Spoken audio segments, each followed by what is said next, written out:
Aleluia. Pai, nós te rendemos graças por esta rica oportunidade que nós temos de receber a tua palavra, de sermos instruídos em ti, Senhor. E eu sei que nós estamos vivendo um tempo de acréscimo, Senhor, no conhecimento da tua palavra. Nós precisamos conhecer mais e mais os teus planos, os teus propósitos para as nossas vidas. E eu sei, Pai, que a igreja tem esse papel, tem essa função de trazer ensinamento, de trazer, Pai, o teu povo para entender a tua perfeita vontade. Eu te agradeço, Senhor, por esta noite maravilhosa, por esta rica oportunidade que nós temos de compartilharmos de tão grandes bênçãos que o Senhor tem para nós. Obrigado por cada pessoa que entrou nesse lugar, por cada família aqui representada. Eu declaro, Pai, que ninguém vai sair daqui da mesma forma que entrou, porque nós vamos entender, Senhor, nós vamos desfrutar, Pai, da plenitude que o Senhor tem para cada um de nós, no nome de Jesus. Quem crê, diga amém. Glória a Deus. Podeis assentar, a igreja. Glória a Deus. Aleluia. Que privilégio, amados, estarmos aqui reunidos para receber do Senhor, para viver o melhor que Deus tem. Amém. Grupo Louvor, obrigado a todos. Podem sentar. Glória a Deus. Aleluia. Louvado seja o nome do Senhor. Boa noite a todos. Abram comigo Mateus capítulo 6.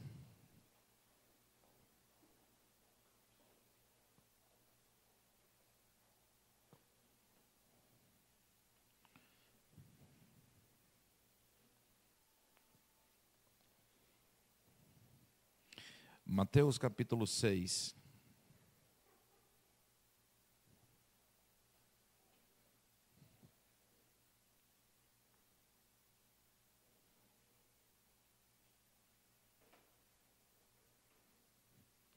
Vamos ler a partir do versículo 25, amém?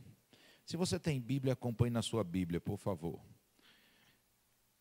Esse texto é muito interessante porque ele fala sobre ansiedade, sobre inquietação, mas ele traz para nós um discernimento importante de coisas, de verdades espirituais que nós precisamos entender e abraçar para a nossa vida.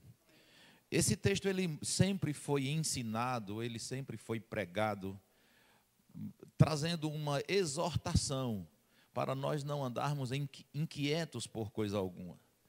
Mas estudando a palavra de Deus, queridos, eu vejo que esse texto ele também tem um propósito de separar dois grupos de pessoas. Amém? Ele tem o propósito de nos mostrar de que lado nós estamos. E se nós estamos entendendo de que lado nós estamos, nós precisamos andar de acordo com aquilo que nós entendemos. E ele diz assim: por isso vos digo, não andeis ansiosos pela vossa vida, quanto ao que haveis de comer ou beber, nem pelo vosso corpo, quanto ao que haveis de vestir. Não é a vossa vida mais do que o alimento, e o corpo mais do que as vestes ou as vestimentas? Observai as aves do céu, não semeiam, não colhem, nem ajuntam em celeiros, contudo, vosso Pai, diga comigo, vosso Pai. O texto nos convoca a entendermos que Deus é o nosso Pai, olharmos para Deus como nosso Pai. Se Deus é o nosso Pai, nós somos os seus. Como vocês estão ligados, amém? Então, nós somos filhos. Ele diz assim: qual de vós, porventura, não valeis vós mais do que as aves? Qual de vós, por ansioso que esteja, pode acrescentar um côvado ao curso da sua vida? Deixa eu só trazer uma reflexão para você. Ele diz assim: qual de vós que por mais ansioso que esteja, possa trazer qualquer tipo de ajuda, qualquer tipo de crescimento ou de avanço, fazer você sair do lugar? Só para uma informação, um côvado na Bíblia é uma medida de cotovelo até o punho. Seria aí aproximadamente 45 centímetros. Ele está dizendo que ninguém pode adiantar, acrescentar nenhum passo na sua vida andando ansioso. Porque nós, pastores, somos guiados pelo Espírito Santo e tentamos trazer para vocês aquilo que vocês precisam. E certamente vocês teriam nessa igreja aqui o culto dos ansiosos, se a ansiedade adiantasse de alguma coisa. Amém? Seminário para aprender a andar em ansiedade. Nós faríamos isso para ajudar você. Se nós não fazemos, é porque a Bíblia diz: não andeis ansiosos por coisa alguma. Amém? Ele diz assim: e por que andais ansiosos quanto ao vestuário? Ele está dizendo, ele faz uma advertência e depois diz: se você sabe que não é para andar, por que anda? Amém? Ele diz: considerai como crescem os lírios do campo. Eles não trabalham nem fiam.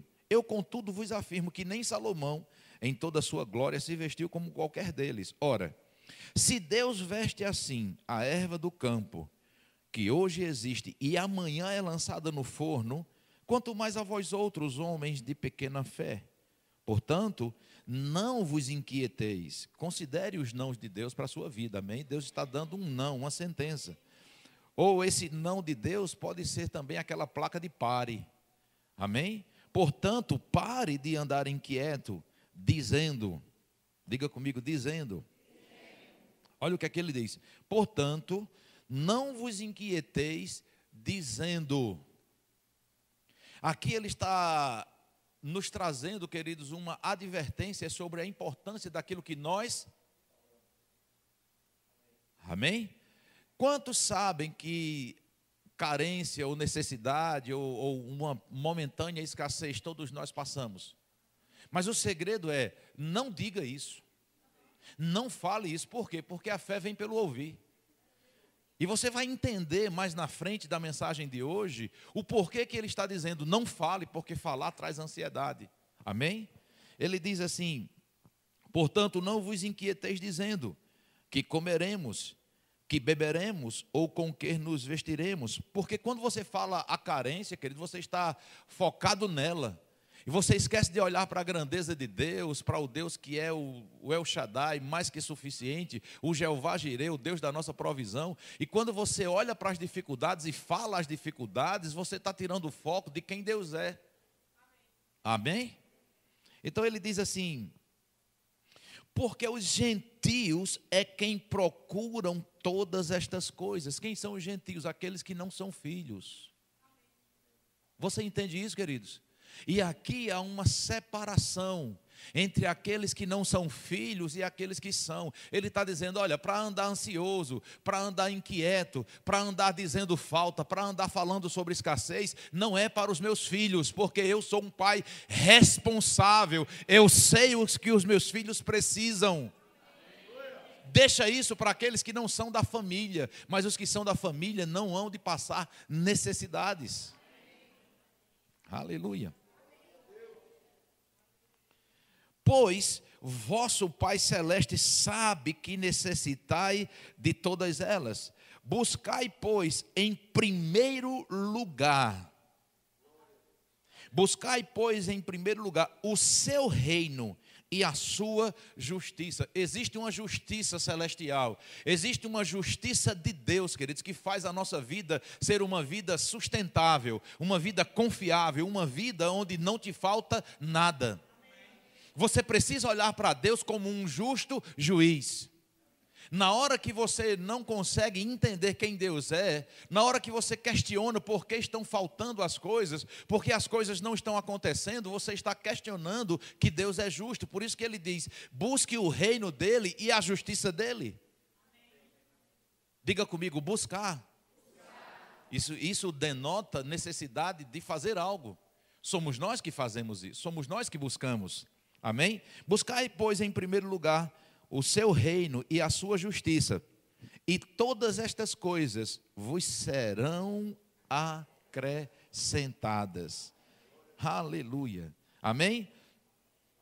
O que nós vemos nesse texto? Que Deus, ele estabelece na sua palavra que ele tem uma prioridade. Amém? Deus estabelece aqui que tem algo para ele que deve ser primeiro. Nós devemos ter prioridade em nossa vida.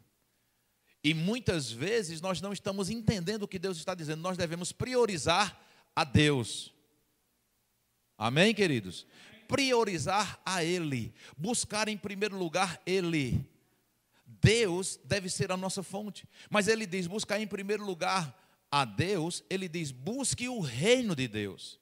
Quando você busca o reino, você está buscando aquele que é rei do reino. Amém? E nós vamos falar hoje à noite, queridos, para entendermos que o mundo está sofrendo por causa de religião.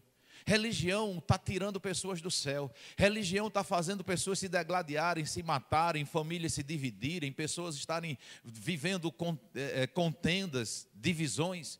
E Deus não veio trazer religião para a terra. Deus veio trazer um sistema de governo. Deus veio trazer, queridos, o poder dele para governar aqui na terra. Deixa eu dizer algo para você. Quando Deus criou todas as coisas, quando Deus criou o mundo, a Bíblia diz que ele criou tudo para depois nos colocar no mundo. E depois que Deus criou todas as coisas, ele colocou o homem como raça humana. Diga comigo, raça humana. É diferente, querido, dos animais, porque tem gente que fala na evolução e pensa que o homem é oriundo do macaco. Já viu pessoas pensarem isso? A própria ciência leva a esse nível. Por que macaco deixou de virar gente então, se o homem vem do macaco? Não, mas é a evolução. Mas se é a evolução, não era para mais existir nem macaco. Amém, queridos? Então Deus, ele nos fez imagem e semelhança dele. Agora entenda isso, queridos. Deus é espírito. Amém? Deus, ele é espírito, e um espírito, ele não pode, um espírito não tem corpo. Entenda isso. E Deus criou o mundo, e esse mundo que ele criou é um mundo físico. Preste atenção para você entender a mensagem de Deus hoje à noite. Esse mundo que Deus criou é um mundo físico. E Deus não é ilegal, Deus é justo. É por isso, queridos, que muitos perguntam, mas será que é verdade mesmo essa história de que Deus criou o homem do barro? É verdade sim, queridos. Deus criou o homem do barro porque o barro é físico. O barro é um componente físico. E Deus criou o homem do barro e soprou em suas narinas o espírito dele. E aí o homem se tornou alma vivente. Mas na nossa essência, nós não somos físicos, na nossa essência nós somos espirituais. Nós somos espírito, nós temos uma alma e nós habitamos num corpo. Então esse corpo físico é o invólucro, é a embalagem, é o envelope, é a casa que o nosso espírito habita. Você está entendendo isso? Então Deus nos fez do barro para que nós pudéssemos legalmente governar. Abra comigo agora Gênesis capítulo 1. Gênesis capítulo 1.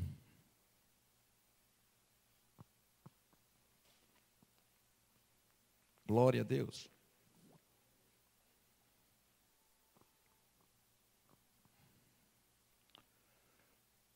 Vamos para o versículo 26 e 27.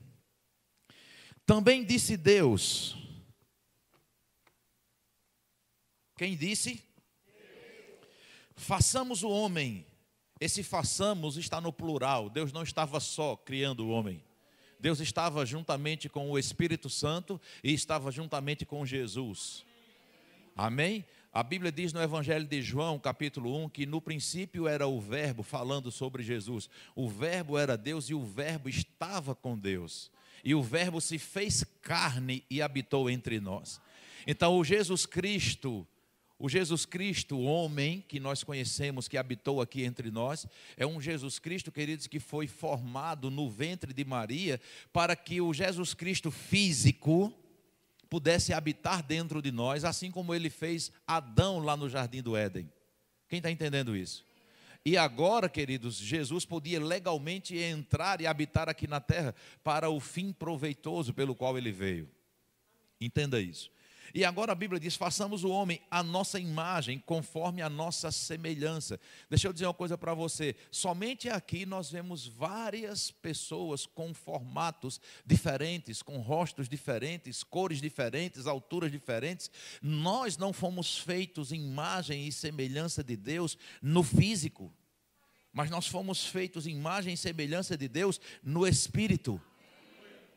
É o nosso espírito, queridos, que é nascido igual ou feito igual à imagem e semelhança de Deus. É por isso que um homem em Deus, ele tem caráter, ele tem integridade, ele é justo, ele é leal, ele é honesto, ele é fiel. Porque o espírito do homem que foi feito em imagem e semelhança de Deus, Deus ele tem caráter, Deus tem personalidade, Deus é íntegro, Deus não é variável. Vocês estão entendendo isso, queridos? Deus não se corrompe, Deus não se vende, Deus não negocia seus princípios. Você pode dar um glória a Deus nesse lugar? Agora você precisa entender que essa mesma qualidade de Deus faz parte de nós, do nosso espírito. Nós podemos ser como Deus no espírito. Entenda isso, deixa a religiosidade de lado um pouco, porque tem muita gente que coloca Deus num patamar de tanta distância de nós. Mas quem somos nós para Deus se lembrar da gente? Nós somos uns pobrezinhos coitadinhos. Ah, meu Deus, se Deus pelo menos se lembrasse de nós. Você foi feito imagem e semelhança dele, aceite isso. Você precisa aceitar essa verdade. Aí a Bíblia diz, a nossa imagem conforme a nossa semelhança, tenha ele domínio. Veja que foi a primeira qualificação que Deus deu ao homem, foi o primeiro ponto que Deus estabeleceu para o homem, para ele ter domínio, para ele governar. Por quê, queridos? Porque o homem é representante de Deus aqui na terra. Deus não é governado, Deus governa. Amém? Então a Bíblia diz, tenha ele domínio sobre toda a criação, porque aqui ele diz sobre os peixes do mar, sobre as aves do céu, sobre os animais domésticos, sobre toda a terra e sobre todos os répteis que já rastejam pela terra. Criou Deus, pois, o homem à sua imagem, a imagem de Deus o criou, homem e mulher os criou. Amém? Presta atenção, que coisa interessante. Então Deus ele estabeleceu, nós vimos lá em Mateus capítulo 6, que nós devemos buscar em primeiro lugar o reino de Deus. Diga, existe um reino de Deus. Precisamos entender isso. Então Deus manda buscarmos este reino, para que possamos viver regaladamente, sem escassez, sem falta. Por quê? Porque ele já está dando um recado para nós. Ele diz assim, olha, não ande ansioso, não ande inquieto sobre as necessidades, porque deixa isso para aqueles que não reconhecem que são meus filhos. Deixa isso para aqueles que não entendem quem eu sou, para aqueles que não entendem o meu reino, e que não entendem que no meu reino não tem falta, não tem escassez. Amém? Aí ele diz, tenha ele domínio. Essa palavra domínio no hebraico significa rada. Essa palavra no original significa reino, domínio, governo, controle, poder real. Veja na essência, poder real. Então Deus te fez, Deus é Rei dos reis, Senhor dos senhores, e Ele nos fez e disse assim, você vai reinar, porque você é filho de rei e vai reinar. E se você faz parte desse reino, o princípio desse reino é reinar. Oh, aleluia. Precisamos entender a nossa posição. Deixa eu dizer uma coisa interessante para você. O mundo ele vive em busca de melhora. Amém? E o mundo gera uma expectativa em sistemas de governo. Você não precisa estar envolvido em política para saber que na época de eleição as expectativas mudam. As pessoas ficam pensando que agora o salvador da pátria deve entrar, porque está tudo desconjuntado, as coisas não estão funcionando, não estão dando certo. E agora, quem sabe, um próximo governo que venha, conserte aquilo que está errado. Mas deixa eu te dizer uma coisa, a humanidade não pode ser consertada por um homem. O mundo criou a Organização das Nações Unidas, com um propósito, queridos, de tentar organizar o mundo, com o propósito de trazer unidade, de trazer união. Cada vez mais o mundo está em guerra. Cada vez mais o mundo está desconcertado. Por quê? Porque o sistema de governo do mundo é falho. Esse sistema que existe no mundo é um sistema natural. E o que conserta esse mundo é o princípio daquele que fez esse mundo. São princípios espirituais que consertam esse mundo natural. Você está entendendo isso? Então, o que é que nós precisamos entender? Nós precisamos entender que quando Deus nos criou, Deus criou para colocar ordem naquilo que Ele estabeleceu, para colocar ordem naquilo que Ele criou, e Deus confiou a mim e a você. E é preciso que você entenda isso, para você dizer, eis-me aqui, Senhor, eu quero governar esse mundo de acordo com o que você estabeleceu, de acordo com os teus princípios. Amém? Então Deus nos criou, nos deu domínio, nos deu poder. Amém? Por quê? Porque nós precisamos entender que Deus, Ele é Rei. E Jesus, quando Ele ensinou para nós a oração do Pai Nosso, Ele disse assim, que na oração do Pai Nosso nós devemos invocar o reino dos céus aqui na terra da mesma forma que é lá. Você precisa entender isso. Deus não veio estabelecer uma religião, Deus veio estabelecer um sistema de governo. Amém, queridos? Venha a nós o teu reino. Nós temos que invocar isso, nós temos que desejar isso, nós temos que anseiar isso, queridos, porque esse reino é um reino perfeito.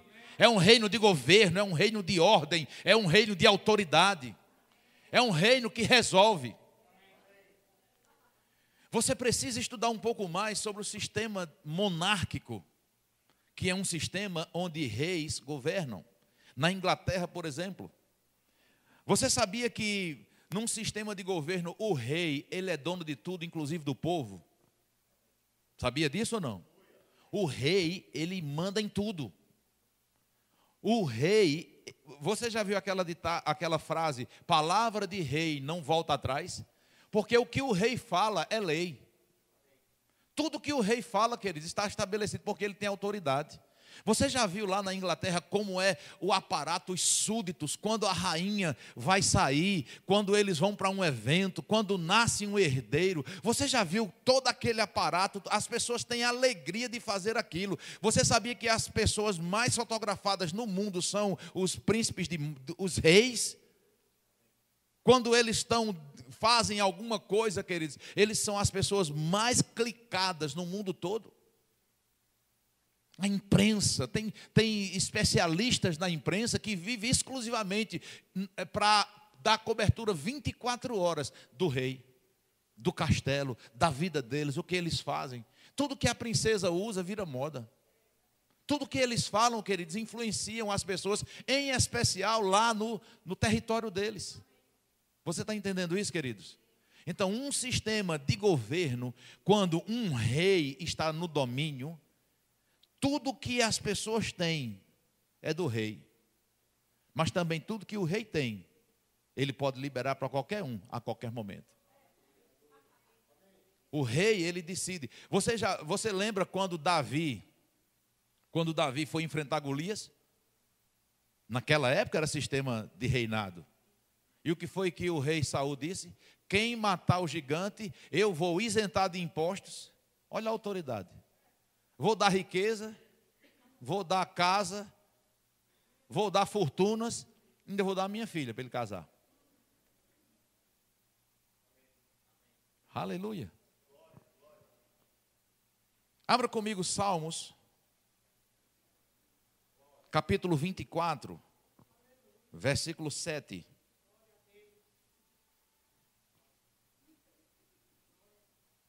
Salmos capítulo 24, versículo 7. Vamos ler do 7 ao 10. Levantai, ó portas, as vossas cabeças. Quem já viu porta com cabeça?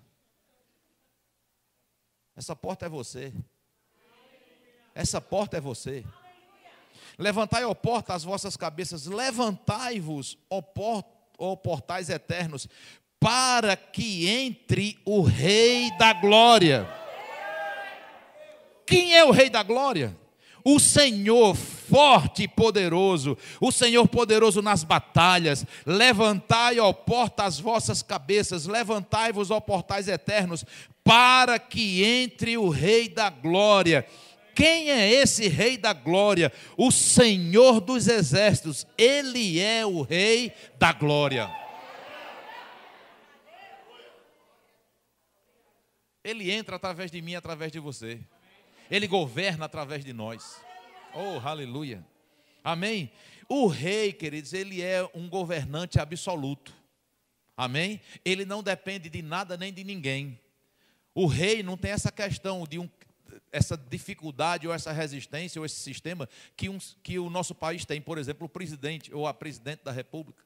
Ela tem um Congresso, ela tem um Senado, ela não pode decidir nada se o Congresso não apoiar, não ajudar. Ela não pode pegar, por exemplo, um benefício e dar para alguém sem ter uma lei que aprove aquilo, porque senão isso pode ser considerado como corrupção, como nepotismo. Você entende isso? Mas um rei não, o que ele decidir, ele pode fazer. E eu quero te dizer que de uma hora para outra, Deus pode decidir te galardoar. Porque a Bíblia diz que Ele é galardoador daqueles que buscam. E num sistema monárquico, de uma hora para outra, o rei diz assim, quer saber de uma coisa? Eu vou galardoar você agora. E decide dar um império, decide dar uma joia, decide dar um título, decide dar um acesso. Oh, aleluia. Ah, meu Deus. Aleluia. Então o rei, ele tem poder total, diga poder total, sobre tudo e sobre todos. É por isso que você precisa entender, Jesus Cristo, quando Ele é Senhor da nossa vida, Ele está sobre tudo e sobre todos para a nossa vida. Não é apenas um fato religioso. Essa palavra Senhor, ou esse senhorio de Jesus, não está relacionado a uma religião. Olhem para cá, por favor. Amém? Não está relacionado a uma religião. Está estabelecendo o sistema de governo. Ele é Senhor porque Ele manda. Ele é Senhor porque Ele governa. Ele é Senhor porque Ele é Rei absoluto. E quando você decide aceitar esse senhorio, quando você decide entender que Ele é um rei, mas não é um rei como os reis da terra, como reis corruptos e falhos, Ele é um justo juiz, Ele é um rei justo, por isso que a Bíblia diz, buscai o seu reino e a sua justiça, porque é segurança para nós estarmos fazendo parte desse reino. Aleluia. Amém, queridos? E esse rei absoluto, ele tem uma característica, uma qualificação que está em Hebreus 11:6. Quando você se aproximar desse rei, se aproxime com uma certeza de que ele existe e que ele é galardoador daqueles que o buscam. Oh, aleluia. Amém? Então, esse reino, agora nós vamos falar um pouco desse reino de Deus, de como ele funciona, de como ele opera. Porque nós vemos tantas advertências na palavra de Deus que muitas vezes nós não consideramos. Você precisa ter muito cuidado com o que você fala. Porque o que você fala se torna vida. O que você fala pode se tornar em lei. Se você faz parte desse reino. Se você fala de acordo com os princípios desse reino, o rei, ele tem, vamos dizer assim, um comprometimento com as suas leis.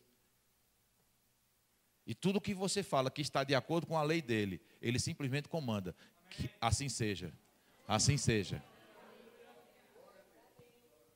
A Bíblia diz em Provérbios 18:21, a morte e a vida está no poder da língua. Por que isso, queridos? Por causa da importância do reino de Deus. O reino de Deus, queridos, tem esse princípio do poder da fala. Palavra de rei não volta atrás. O que o rei diz está dito. Aliás, eu vou corrigir. O que o rei diz está feito. A Bíblia diz que no princípio a terra era sem forma e vazia. E disse Deus, e disse o Rei soberano: haja luz e houve luz. Tudo é criado pela palavra. No reino de Deus, queridos, a palavra é o poder criador. Por isso que quando você diz, rapaz, meu casamento não está difícil, não tá, eu acho que vai terminar se desfazendo, vai acontecer isso. Meu comércio, rapaz, eu estou achando que essa crise vai terminar afetando meu comércio. Vai afetar sim. Mas se você disser, rapaz, a crise vai bater na calçada, mas aqui ela não entra. Você vai prosperar em meio à crise. Porque o nosso reino não depende dessas leis, não depende do dólar, não depende dessas moedas. Você precisa entender isso, que o sistema de governo ao qual nós estamos sujeitos, queridos, a moeda desse governo é fé. Amém, queridos? E o dinheiro que se materializa na nossa vida é a graça de Deus, que te capacita para adquirir tudo. Oh, aleluia. Amém? Glória a Deus. O que é que qualifica um rei, ou um reinado, um sistema de governo? Primeiro, queridos, a língua. Amém? O que caracteriza uma nação? O que é que caracteriza um sistema de governo? A fala. Caracteriza um povo. Se você chegar e encontrar um americano falando, a língua dele denuncia de que governo ele faz parte, de que nação ele faz parte. Amém?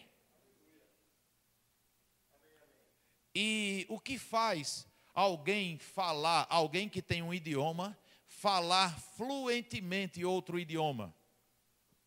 Porque ele decidiu se influenciar por aquele idioma. Às vezes, alguém, por uma necessidade de trabalho, ele é transferido do Brasil para um outro país que fala um outro idioma, lá para o Japão, por exemplo. O que é que vai acontecer? Ele se distancia da sua língua pátria, e naturalmente ele começa a se envolver com outra língua, com outra cultura, e aí daqui a pouco ele está falando a língua daquela nação. E nós ficamos tão distantes de Deus por causa do pecado. E Deus trouxe a língua do reino dele, que é a língua celestial, a língua dos anjos. A oração em línguas é a língua desse reino. A forma de nós nos comunicarmos com Deus, queridos. A oração em línguas é uma língua específica. Quando você vê alguém orando em línguas, você já diz: esse é crente. Vai identificar que você é cristão. Você entende isso? Então diga: a língua é uma das características de um reino. Amém? Então você precisa saber disso. Em Marcos capítulo 16, versículo 17, abra lá bem rapidinho. Marcos 16, 17 diz assim: estes sinais hão de acompanhar aqueles que creem. Em meu nome expelirão demônios, falarão novas línguas. Amém?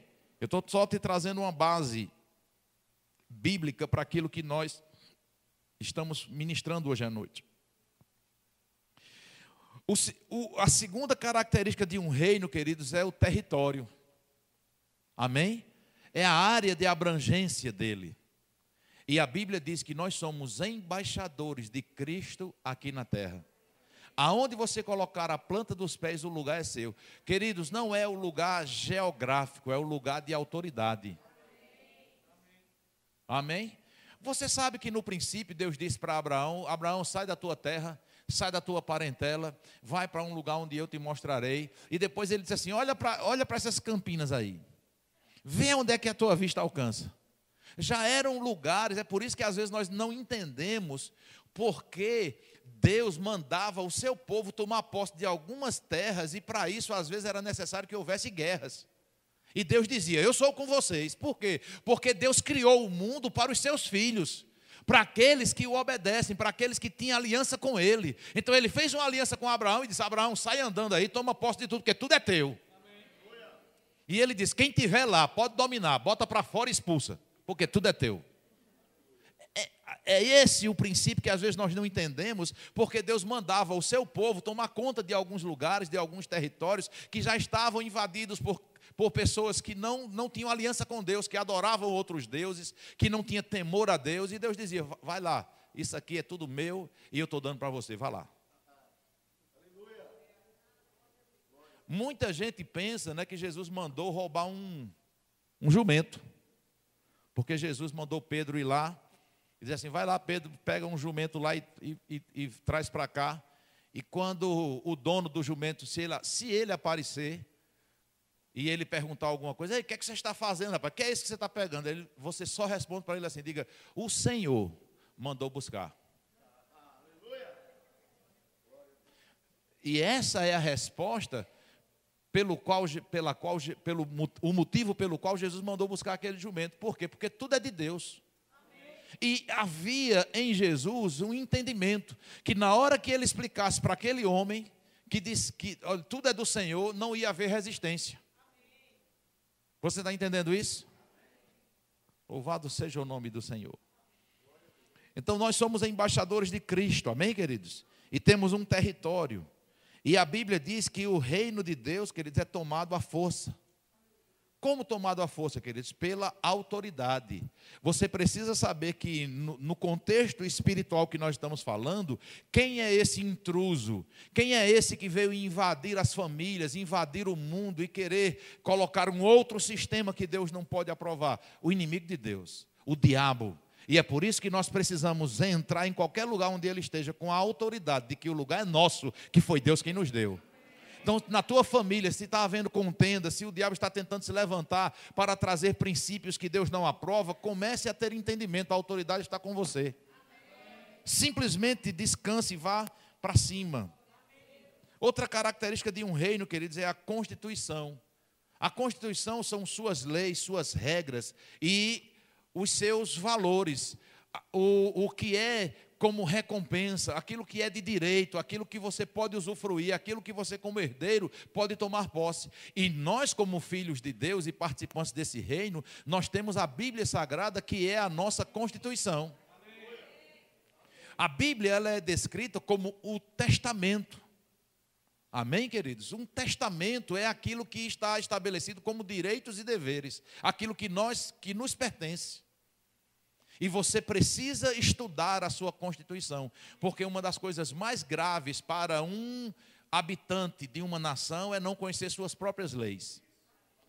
Para quem faz parte de um reino, no nosso caso, se nós não conhecemos os nossos estatutos, as nossas leis, nós podemos praticar coisas erradas. E por isso que em João 8,32, Jesus diz: conhecereis a verdade, que a verdade vos libertará.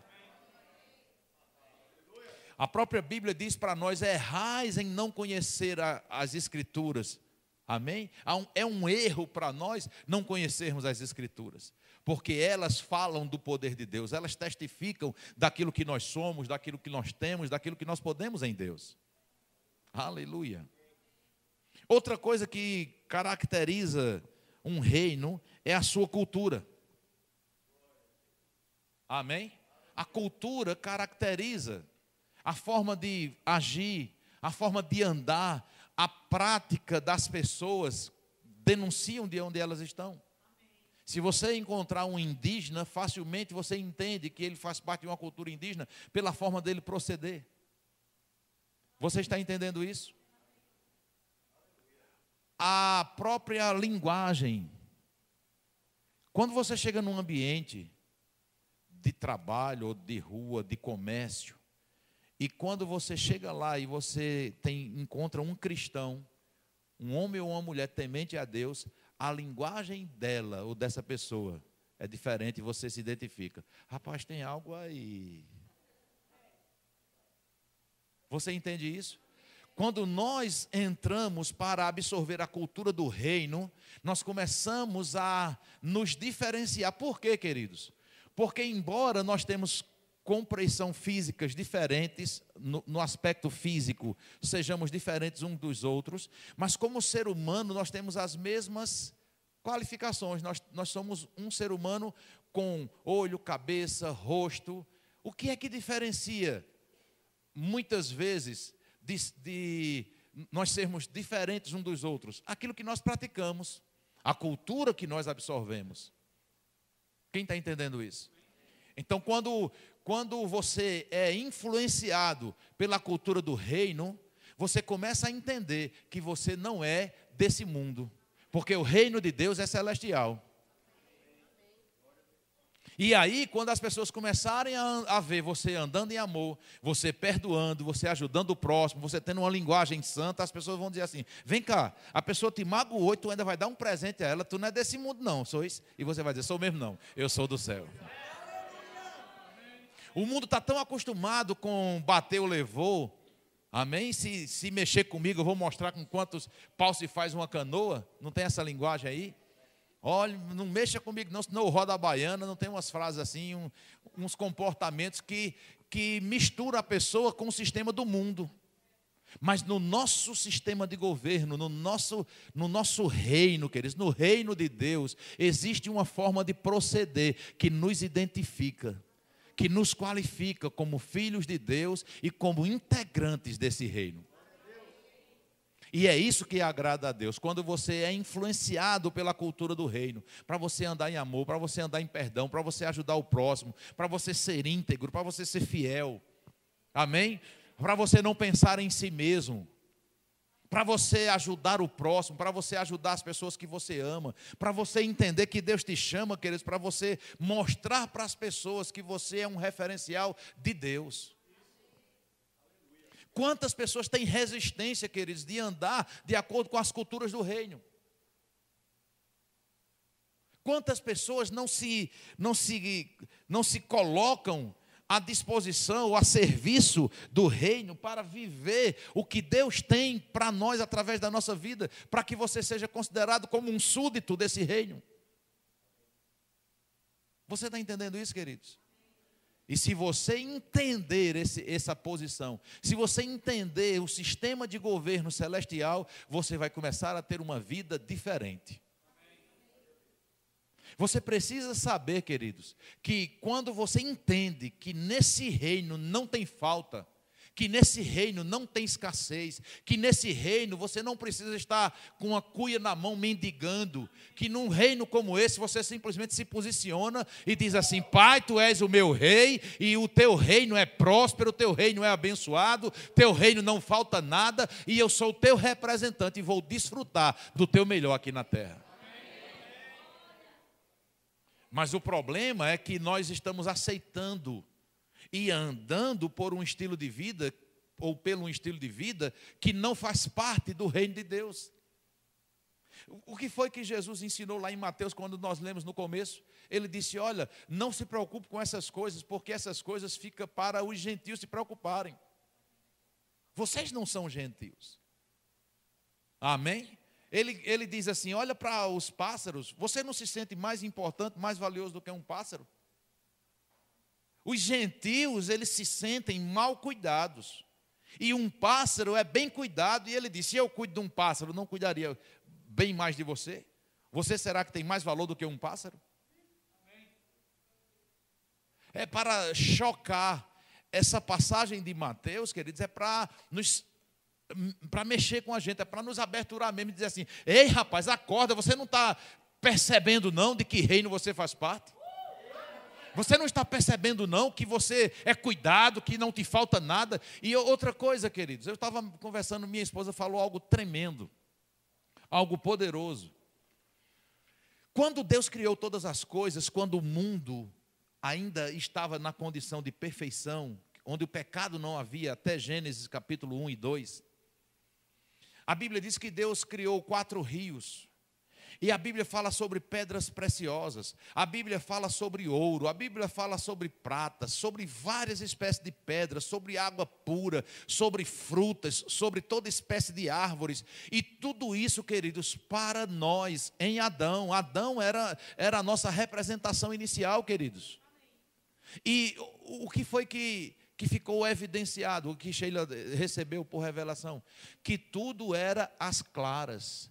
Tudo era visível, era para o homem passar e contemplar e pegar no que precisasse, ver o que tivesse. Aí sabe o que é que agora, em Cristo Jesus, o que é restaurado para nós? Dar-te-ei os tesouros escondidos. Por causa da queda, os tesouros foram escondidos. A riqueza que há na natureza você não tem noção, você não tem ideia. Agora, a reportagem do momento, queridos, são as turmalinas paraibanas. Turmalina Paraíba, a mais cara do planeta Terra. A mais cara do planeta. Um grama é $100 mil. Está na internet. Amém? Aqui em Salgadinho. Está tudo interditado lá pela Polícia Federal. Por causa de evasão de divisas, porque está sendo vendido de uma forma que o governo não está tendo controle. Aí o governo, que não é bobo, não é nada, confiscou lá e deixou agora para tentar fazer a coisa legalizada. Mas há indícios de que os donos da mina lá têm aqueles tambores de plástico de 200 litros, tem bem uns 10, cheio dessas pedras. Você imagina, queridos, uma pedra dessa, vamos imaginar, do tamanho desse relógio aqui, ó, do tamanho desse relógio digital aqui, desse tamanho aqui, você ficaria bilionário. Você entende? É aqui, ó. Num estado, presta atenção como as coisas são, num estado tido como um dos mais pobres da nossa federação. Eu quero ver agora. Quem colocou essas pedras lá? O nosso rei. Você entende isso, queridos? O homem, por causa do pecado,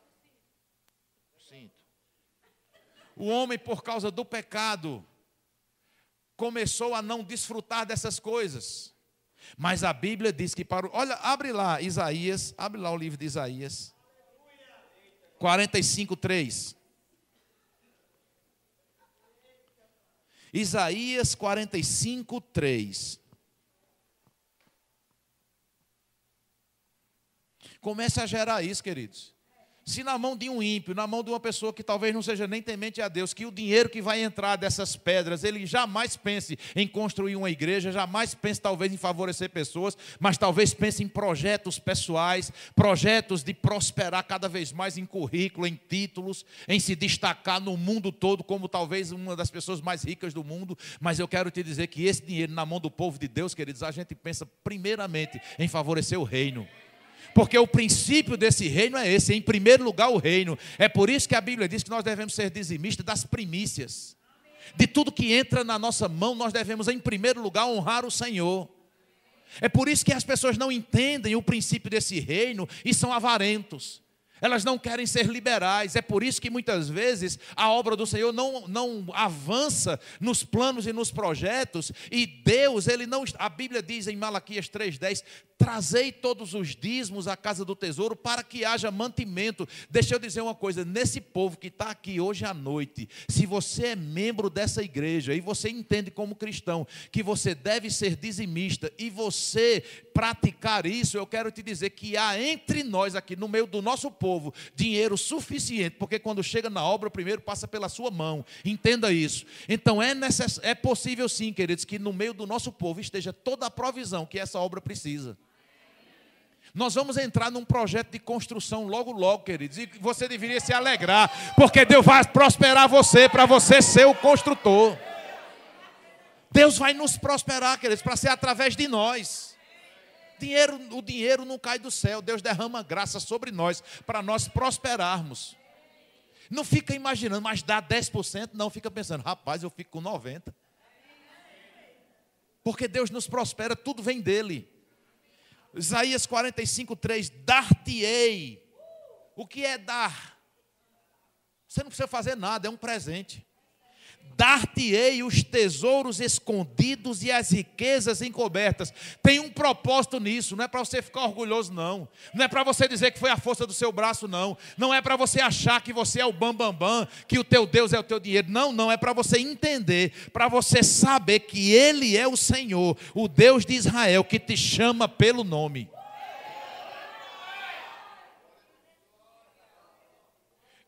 Deus foi quem fez e criou todas as coisas, queridos, com um propósito, para que nós possamos tomar posse dessas coisas e exaltar o nome dEle.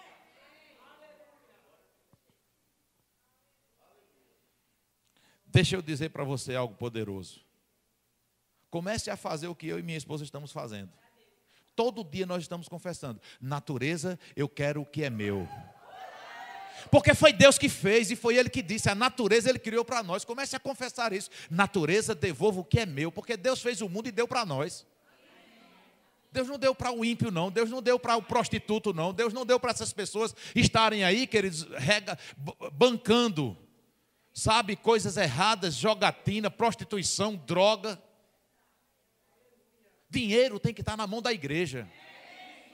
Dinheiro tem que estar na nossa mão, queridos, para nós sabermos que verdadeiramente a primeira coisa que acontece, nós exaltamos o Senhor. Sabe para que eu quero dinheiro, queridos? Para eu ser resposta das suas orações. Para eu estar orando e Deus mandar eu ir na tua casa, não importa a hora que seja, com um malote lá e dizer assim: olha, Deus estava orando e Deus mandou te suprir. E você dizer: só podia ter sido Deus, porque eu acabei de orar. Você pode, para você cair, sabe, na mesma hora, deixar os sentimentos tomar conta de você, você começar a chorar, você começar a se emocionar e dizer assim: Deus existe, Deus é real, porque eu acabei de orar, eu acabei de pedir a Ele, eu acabei de invocar o socorro dEle. Aleluia, fique sensível. Fique sensível, porque Deus quer que você seja a resposta de oração.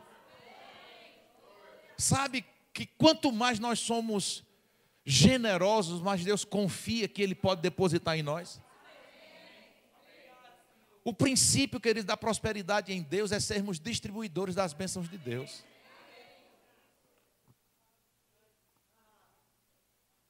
Aleluia. Amém? Diga: eu sou celestial. A nossa cultura, queridos, é do reino de Deus. Você deve buscar em primeiro lugar o reino de Deus e a sua justiça, que as demais coisas serão acrescentadas. Nós somos cidadãos dos céus habitando aqui na terra. É tanto, queridos, que isso aqui é uma passagem. Eu duvido, por mais que você questione a palavra de Deus, você conseguir viver mais de 120 anos. Viva, bonitão, que eu quero ver. Duvido, Eudó. Não tem como. Por mais incrédulo que você seja, por mais que você questione a palavra de Deus, por mais que você questione a Bíblia, por mais que você aparentemente seja duro no coração para não se render a esse reino, para não se render a Jesus como Rei dos Reis, Senhor dos Senhores, eu quero te dizer uma coisa: hoje à noite é uma noite de quebrantamento.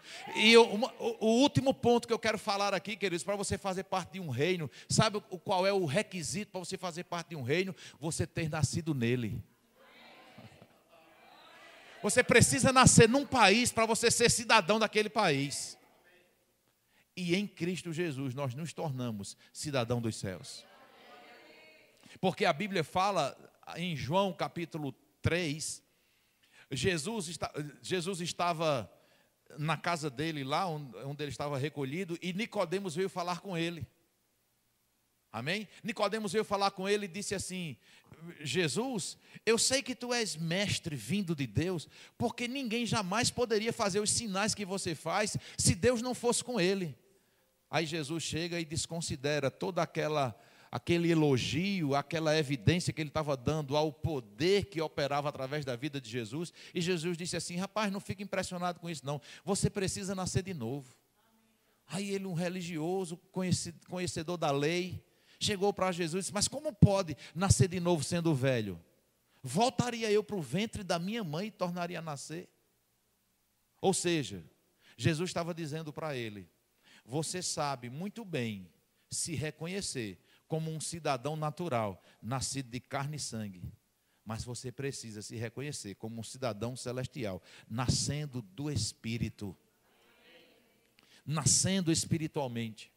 Amém? E o que é que mata o espírito do homem? O pecado. Quem está entendendo isso? O que matou o homem espiritualmente? O pecado. E por mais correto que você se sinta, por mais íntegro que você ache que você seja, se você não entregar sua vida para Jesus, você não terá o seu nome escrito no livro da vida, você não nascerá espiritualmente. Amém? Abre lá, João capítulo 3. Eu quero ler isso lá. Evangelho de João. Porque essa é a forma pela qual você se torna cidadão desse reino.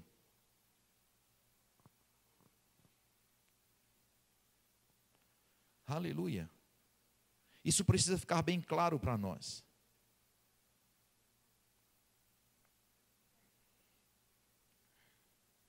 Você abriu? João 3, verso 1. Havia entre os fariseus um homem chamado Nicodemos, um dos principais dos judeus. Este de noite foi ter com Jesus e lhe disse: Rabi, ou seja, mestre, sabemos que és mestre vindo da parte de Deus, porque ninguém pode fazer estes sinais que tu fazes, se Deus não estiver com ele. A isto respondeu Jesus: em verdade te digo, que se alguém não nascer de novo, diga comigo, nascer de novo, não pode ver,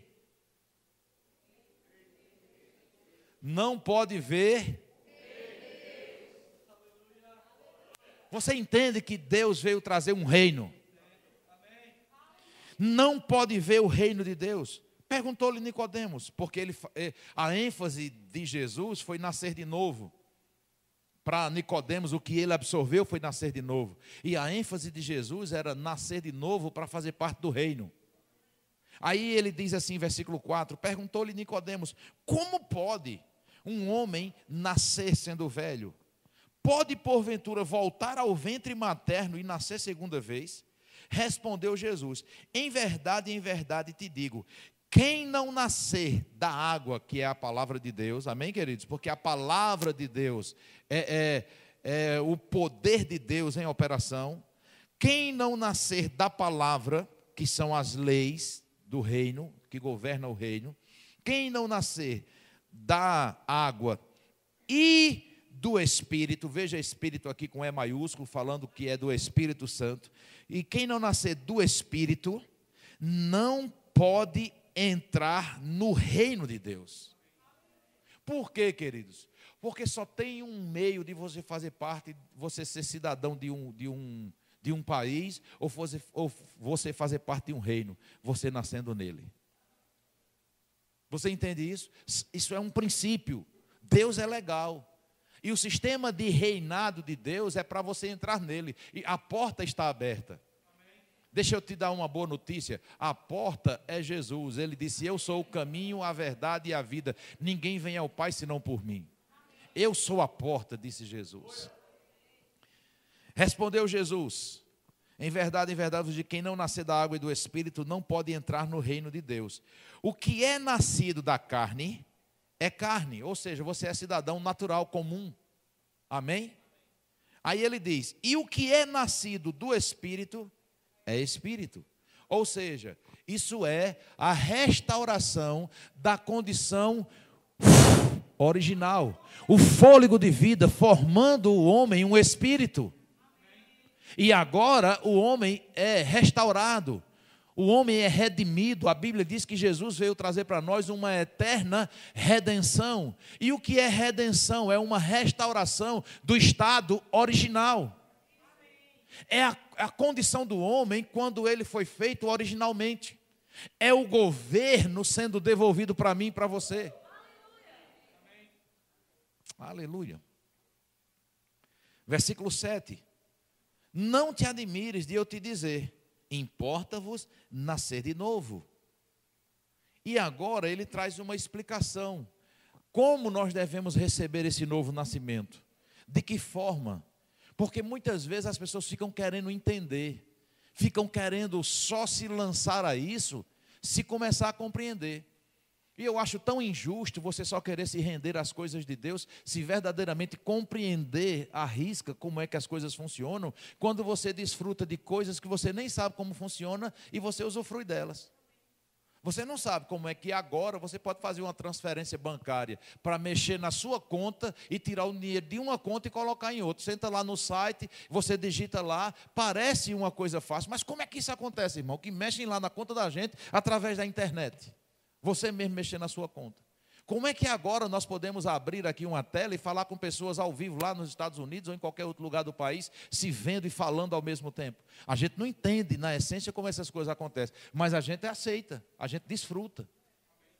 Aí Jesus agora está começando a trazer um discernimento de como é esse novo nascimento, porque Nicodemos ele estava muito interessado em saber. Ele disse: olha, o nascimento que eu conheço, Jesus, é aquele do ventre da mãe. A mulher pariu lá, gerou, pariu, e agora vai voltar novamente para nascer de novo. Foi isso que ele disse.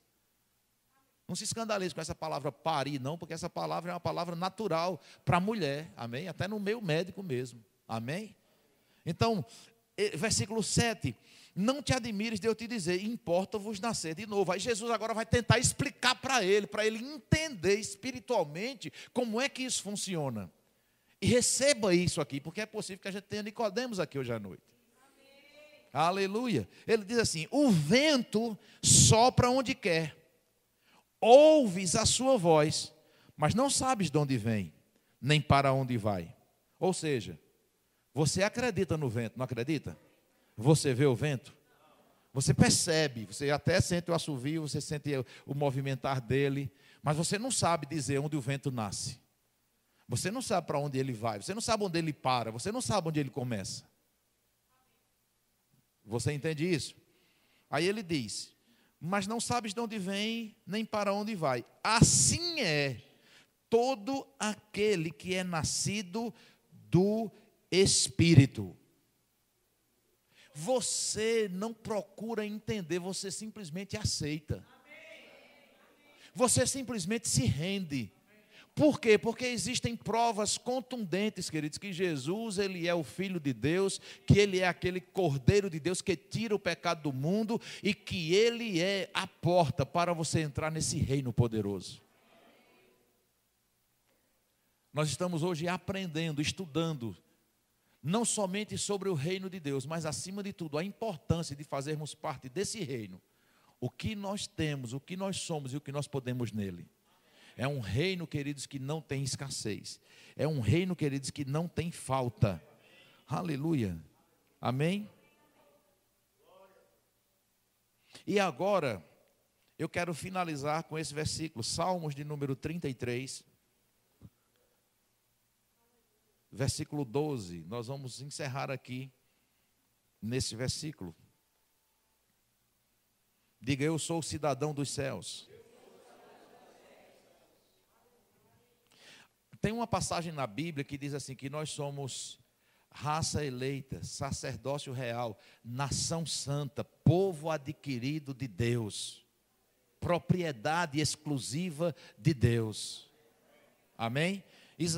Salmos 33, 12 diz assim: feliz a nação cujo Deus é o Senhor, e o povo que ele escolheu para a sua herança.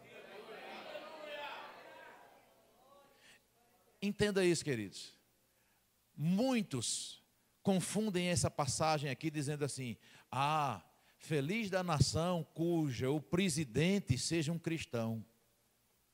O que é que adianta o presidente ser um cristão e o povo não ser? A maioria das pessoas não serem. Amém? Mas ele está falando desse reino. Feliz desse reino, onde nesse reino ele é Senhor. É feliz essa nação, feliz esse povo escolhido, esse povo separado, que recebeu Jesus como único e suficiente Salvador. É dessa nação que ele está falando, é dessa raça eleita, desse povo adquirido, desse povo que se coloca como filho de Deus. Não está falando de um país aqui como nação, mas está falando da nação de um reino.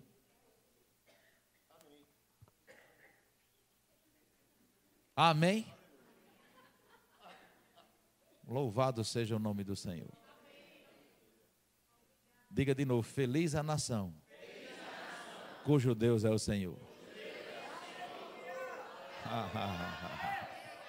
Oh meu Deus, oh meu Deus. O grupo de louvor sobe aqui.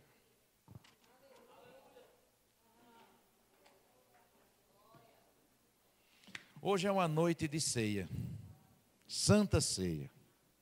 Sabe o que é que nós celebramos hoje? Sabe que festa é essa?